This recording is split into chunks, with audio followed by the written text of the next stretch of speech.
Here. I'm excited. Let's light the fire. Get this bitch rolling. The Joe Rogan Experience. Train by day, Joe Rogan podcast by night. All day.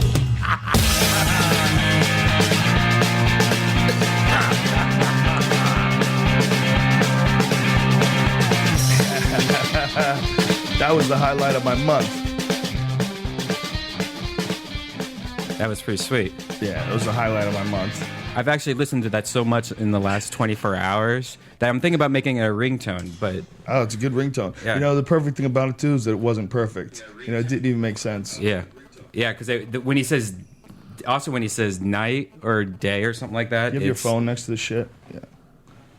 You do, son. Why are you pointing at Joey? You No, I was checking. No, I was checking around. Doing the circle. Yeah, well, it's Train by day, Joe Rogan podcast by night, all day. Yeah, the night part, he almost says like die or day or something like that. It's perfect. It's confused. It's perfect. It's Nick good. Diaz is awesome. Holy shit, what a fucking fight that was. God damn, Joe Diaz. I was fucking fired up. And I wanted to cry. Rogan gave me a cookie he had, and I ate it before the fight. And by the time Chuck Congo fought Cerrone, I was fucked up. Like, you know, when you sit and over in that section, those lights hit you. I don't know if they ever affect you by mistake. They usually put like these orange, red kind of lights, blue lights. And that cookie made those lights. Like, I couldn't even see the fucking fight. I'm like, get this beam of light out of my eyeballs. Really? And then by the time... when BJ came out throwing heat, listen, it was too close of a fight for anybody to call. My heart was too involved with BJ. I really liked the hell out of BJ. Yeah. So I didn't want to really call it. And when I was watching BJ come out, I just wanted a decent fight, you know? Right. And Jesus fucking Christ. Jesus fucking Christ. What a fight. Holy shit. Nick Diaz looked good, man. God damn did he look good. That's the best performance I think anyone has ever had against BJ. No one has ever looked that good against BJ. I mean, he just boxed him up, standing up, man. Just boxed him up. And the pace that Nick Diaz makes you run with him. He makes you run at his pace, you know, and his endurance is just on some wicked level, man. And he forces this pace and fights guys, you know, using sharp boxing where he doesn't hit you with full blast shots. You know, like he sort of 50%s you, 50%s you up until like the second and third round. Then he starts digging those hooks to the body, and he's so effective, man. He's so effective.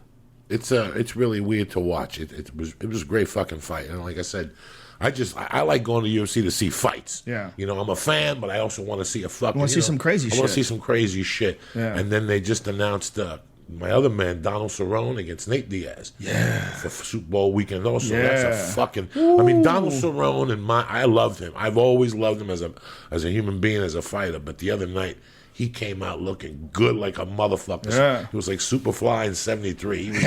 He was just smooth. He just looked good. He came out and well, you know what it is. Thank you very much for taking me. Thank you for coming, man. You were the life of the party.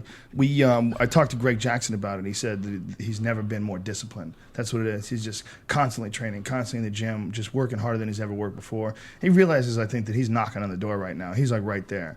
I mean, he's at the elite of the elite. You know, this knockout of Seaver, the way he put Seaver out, dude. Woo!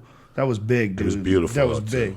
The fact that he did that to Seaver, I mean, Seaver's a dangerous guy, man. Look what Seaver did to Andre Winter. Look at that turning sidekick he landed on Nate Moore and sent him flying across the room. He's a beast, man. He's no joke. And Donald Cerrone just ran through him.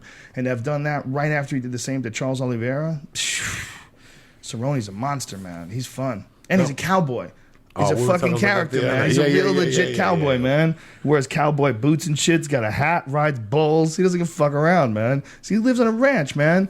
You know, like I was saying, like when they were calling him Cowboy Cerrone when he was about to step in the octagon, I'm like, well, this isn't a joke. This guy lives on a ranch, okay? He's got his own ranch. These are real cowboy boots because he wears them, and it's a real fucking cowboy hat. He's a beast. Now, I seen something on Twitter earlier. Are they giving Conduit Ellenberger or somebody else in the meantime? I don't know. What if it was just a ranch-style house? You know, what if it was on a real ranch and this whole time you just misheard it? And then you like go to his house and you're like, oh, he just bought some cowboy points and he has a one-story house.